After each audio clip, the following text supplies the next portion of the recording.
Rahim. Today we will discuss about disease necrotizing fasciitis. Necrotizing fasciitis क्या है? Today we will discuss about necrotizing fasciitis is a rare but a very serious bacterial infection that spread rapidly and destroyed the body's soft tissue, particularly the fascia, the connective tissues surrounding the muscle, nerves, fat and blood vessels. ये simply निक्रोटाइजिंग fasciitis जो है हमारे पास क्या है, ये एक bacteria है चूँकि हमारी मसल्स पे अटैक करती है, जो चूँकि हमारे मसल्स पे वो अटैक करती है तो वो हमारे मसल्स जो है वो काट जाती है, मसल्स को काती है फिर वो एक नीचे दर्जे तक जाती है और हमारा जो फॉर एग्ज़ाम्पल टेंडन और लिगामेंट है वो जो है ना वो मतलब खोल जाती है, ओपन हो जाती है, तो उसको हम कहते हैं निक्रोटाइजिंग fasciitis। ये हमारे पास एक डिज़ीज़ है। हमने पढ़ा है कि necrotizing is a rare condition life threatening bacteria infection that affect the tissues. उससे टिश्यूज़ जो है वो बहुत ज़्यादा मुतासर होता है। उसके साथ पेट्स एंड फेशिया जो है वो उससे बहुत ज़्यादा जो है मुतासर हो सकता है।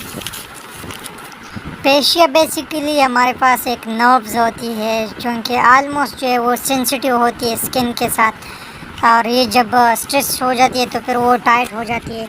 और मतलब फॉर एग्ज़ाम्पल फेशिया उसको भी कहते हैं जबकि हमारे पास एक स्किन में जब वाउंड होती है उसकी हीलिंग की जो मतलब हीलिंग हो गई है उसमें जो रिसेंटली जब वो अटैक करता है वो कंसिडर करता है उसको हम कहते हैं फेशिया।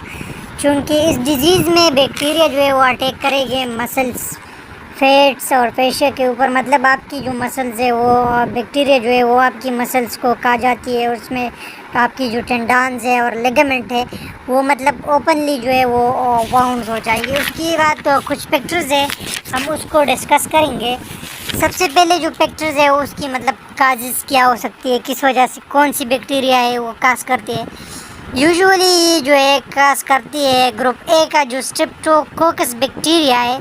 मोस्ट कॉमनली जो हमारे पास क्लोस्ट्रिडियम है या विब्रो वल्निफेकस और मिक्स्ड इन्फेक्शन करती है। इस तरह के हमारे पास एरोबिक एंड एनएरोबिक ऑर्गेनिज्म मौजूद होते हैं, फॉर एग्जांपल जिस तरह के बैक्टीरिया, प्रोटोजोआ, फंजाई, या एनएरोबिक में हमारे पास स्टेप्टोकोकस एरियस है, सैल्मोनेला है, इसरा कोलाई हो गया। इस तरह की जो मतलब एनएरोबिक ऑर्गेनिज्म जो होती है इसमें ये भी शामिल हो जाती है। मतलब बेसिकली जब वो होती है वो ग्रुप ए स्ट्रेप्टोकोकस बैक्टीरिया है, फिर उसमें कॉमनली क्लोस्ट्रिडियम है, विब्रो वल्निफेकस जो बैक्टीरिया है और उसकी जो मिक्स इन्फेक्शन होती है इसकी वजह से वो ये उसकी मेन काजेज़ है।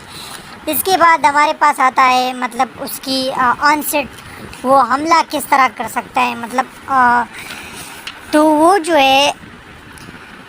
है कट के मतलब माइनर कट के बाद जो है वो पंचर वाउंड्स हो गए, जिस तरह की बर्न हो गए, मतलब कोई जल गया है, इसकी वजह से इस तरह की जो चीज़ें होती है वो, या मतलब जो ज़ाहिर वाली जो इंजरी हो जाती है उसमें जो है वो बहुत ज़्यादा हमलावर हो सकती है उस चीज़ों पे।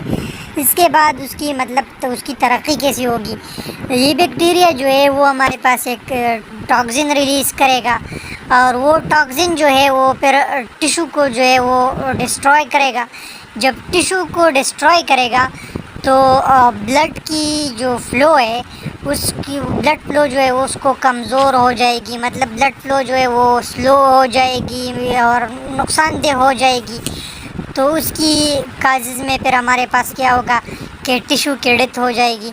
उसको हम कहते हैं कि उसकी प्रोग्रेशन कैसी होगी। तो फिर उसके बाद हम आते हैं उसकी सिम्टम्स की तरफ कि उसकी सिम्टम्स क्या है। तो उसकी सिम्टम्स जो है उसमें सीवियर पेन होगा, स्वेलिंग होगी, रेडनेस होगा और वार्म होगा। और इसके बाद जो उसकी काजेज़ तो हमने पढ़ा कि बैक्टीरिया जो है वो इन्फेक्शन काज करती है स्ट्रेप्टोकोकस بیکٹیریا جو ہے MRSA ہے، ہم اس کو بھی یہی کہہ سکتے ہیں، میتھائلین ریزسٹنٹ اسٹریپٹوکوکس ایریس جو بیکٹیریا ہے وہ ہوتی ہے، سرجری کی وجہ سے بھی ہو سکتی ہے، ویک امیون سسٹم کی وجہ سے بھی آ سکتی ہے، اٹیک کر سکتی ہے، ٹراما یا انجری کی وجہ سے بھی ہو سکتی ہے۔ تو یہ ہمارے پاس ہو گیا نیکروٹائزنگ پیشائٹس۔